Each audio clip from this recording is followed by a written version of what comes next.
Hello दोस्तों, welcome to money stocks. इस video के अंदर मल्टीपल स्टॉक्स के बारे में हम लोग बात करने वाले हैं। सबसे पहले हम लोग बात करेंगे एचडीएफसी बैंक के बारे में। तो एचडीएफसी बैंक का अगर आप दोस्तों पिछला परफॉर्मेंस देखोगे तो 3.5% के आसपास हमें रैली निकल के आई थी, हमें जंप निकल के आई थी और 1658 रुपीज़ की क्लोजिंग हमें एचडीएफसी बैंक के अंदर देखने को मिल चुकी है।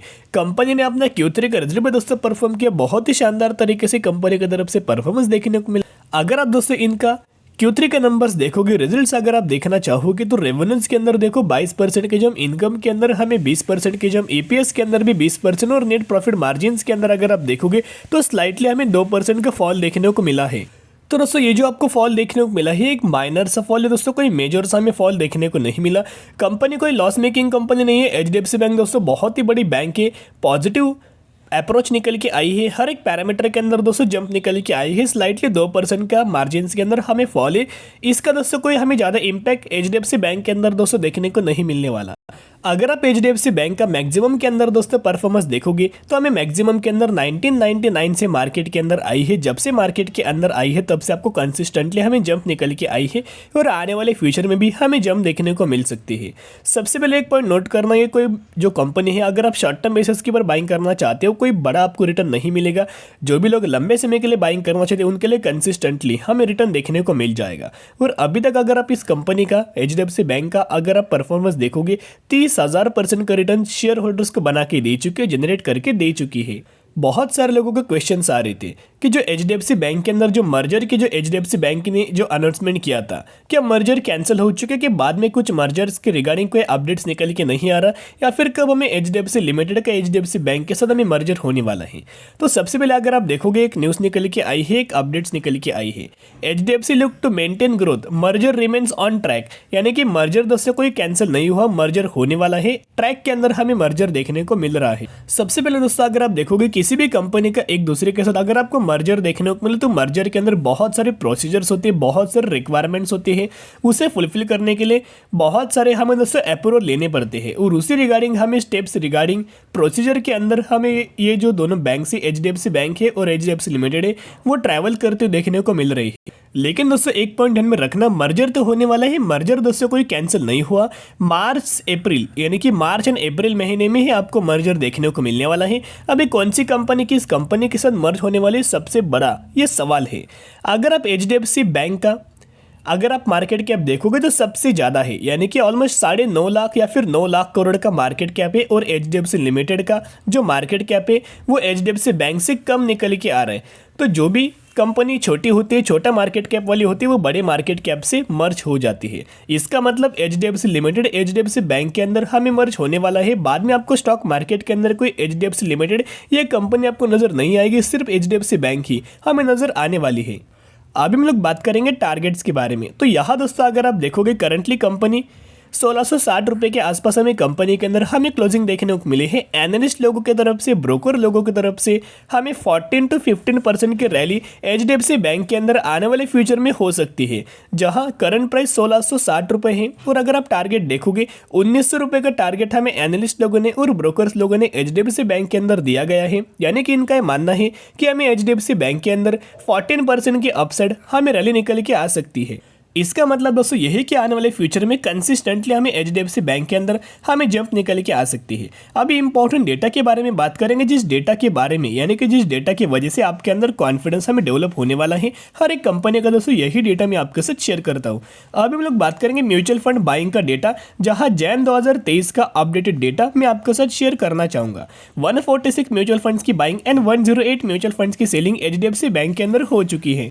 सबसे पहले दोस्तों म्यूचुअल फंड्स की बाइंग में हमेशा कि आपके साथ शेयर करता हूं, म्यूचुअल फंड्स कोई शॉर्ट टर्म बेसिस के ऊपर बाइंग नहीं करते, वो ऐसी कंपनी में निवेश करते जो कंपनी फंडामेंटली बहुत ज़्यादा स्ट्रांग है और हर एक पैरामीटर के अंदर ग्रोथ निकल के आई है और आने वाले सालों में कुछ ह्यूज अमाउंट ऑफ रिटर्न हमें दे सकती है। ऐसी कंपनीज के अंदर म्यूचुअल फंड्स बाइंग करती है।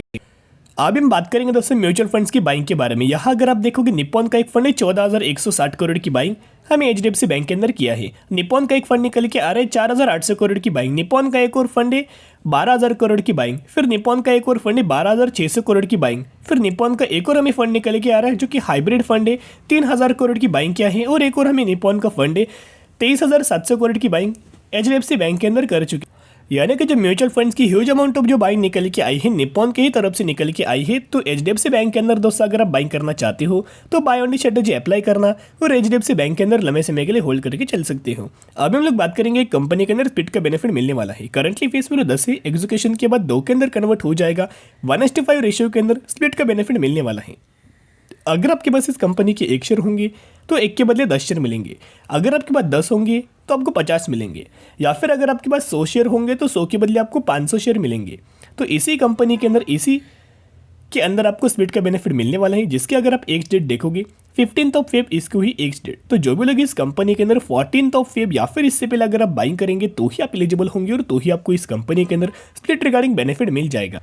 तो दोस्तों हम लोग कौन सी कंपनी के बारे में बात करें, बहुत बार दोस्तों इस कंपनी के बारे में शेयर कर चुका हूँ।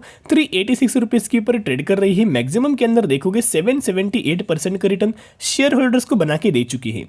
2017 में मार्केट के अंदर आई, जब से मार्केट के अंदर आई है तब से हमें रैली इस कंपनी के अंदर नजर आई है और फंडामेंटली कंपनी स्ट्रांग है डिसेंट तरीके से पैरामीटर से। मार्केट कैप भी देखोगे 405 करोड़ का मार्केट कैप, यानी कि बेसिकली एक स्मॉल कैप कैटेगरी से कंपनी बिलोंग करती है, इस तरह से भी आप ये बोल सकते हो। हम लोग बात करें श्रीजी ट्रांस लॉजिस्टिक लिमिटेड के बारे में, तो इस कंपनी के नाम में ही कंपनी का काम है। बेसिकली ये कंपनी लॉजिस्टिक सेगमेंट से हमें बिलोंग करती है। एज वेल एस इसका अगर आप दोनों रेशियो देखोगे, ROC return on capital employ हमें 18% है और आरओई अगर आप देखोगे रिटर्न ऑन इक्विटी हमें 25% है। यानी कि दोनों जो रेशियो है इस कंपनी के हमें अच्छे खासे निकल के आ रहे हैं। और इस कंपनी का अगर आप ऑपरेटिंग प्रॉफिट देखोगे तो हमें ऑपरेटिंग प्रॉफिट्स के अंदर जब है पीछे कोई ना कोई हमें दोस्तों यहाँ हमें एक बैड न्यूज़ निकल के आई थी। ह्यूज अमाउंट ऑफ जो अच्छी कंपनीज उन कंपनीज के अंदर भी हमें फॉल नजर आया था। लेकिन अगर आप देखोगे 9 करोड़, 7 करोड़, 17 करोड़, 18 करोड़, यानी कि कंपनी के ऑपरेटिंग प्रॉफिट्स के अंदर हमें जंप है। और अगर आप इस कंपनी का नेट प्रॉफिट देखोगे, पहले मेरे दोस्तों कंपनी बीच में लॉस मेकिंग कंपनी चली गई थी, लेकिन बाद में हमें प्रॉफिट्स के अंदर कंपनी आ चुकी है। तो डिसेंट तरीके से कंपनी के पैरामीटर से बहुत बड़ा इन्वेस्टमेंट मत करना। अगर आप बाइंग ही करना चाहते हो, छोटी सी अमाउंट लगाइए और लंबे समय के लिए होल्ड करके चल सकते हो। अब हम लोग बात करेंगे टाटा पावर के बारे में। तो टाटा पावर के अंदर बहुत सारे लोगों के सवाल है कि टाटा पावर के अंदर जो हमें Q3 का रिजल्ट परफॉर्म किया उसके बाद क्यों हमें जंप देखने को नहीं मिली। जैसे कि हमें टाटा मोटर्स के अंदर जंप देखने को मिली है, टाटा पावर के अंदर जंप क्यों नहीं आई उसके बारे में दोस्तों हम लोग बात करेंगे।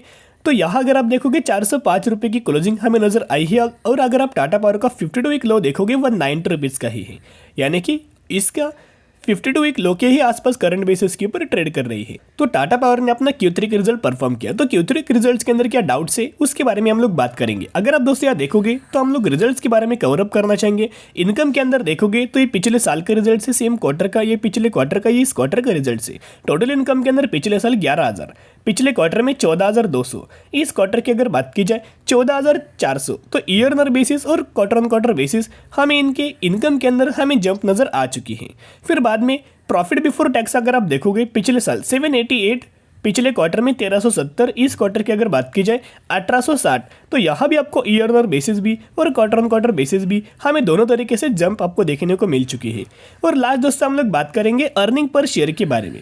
तो अर्निंग पर शेयर अगर आप देखोगे पिछले साल 1.23, पिछले क्वार्टर में 2.02, इस क्वार्टर की अगर बात की जाए 2.50, यहाँ भी ईयर ऑन बेसिस भी और क्वार्टर ऑन क्वार्टर बेसिस भी जंप निकल के आ चुकी। यानी कि टाटा पावर ने किस तरीके से परफॉर्म किया, बहुत ही शानदार तरीके से अपना रिजल्ट परफॉर्म किया। लेकिन एक पॉइंट नोट करना, बहुत सारे ऐसी कंपनीज आपको निकल के आएंगी कि रिजल्ट्स बहुत अच्छा परफॉर्म किए फिर भी आपको जंप देखने को नहीं मिलती। वो कंपनीज आपका पेशेंस टेस्ट करती है। जो भी लोग ये पेशेंस रखेंगे उनको ही आने वाले फ्यूचर में बेनिफिट मिल जाएगा।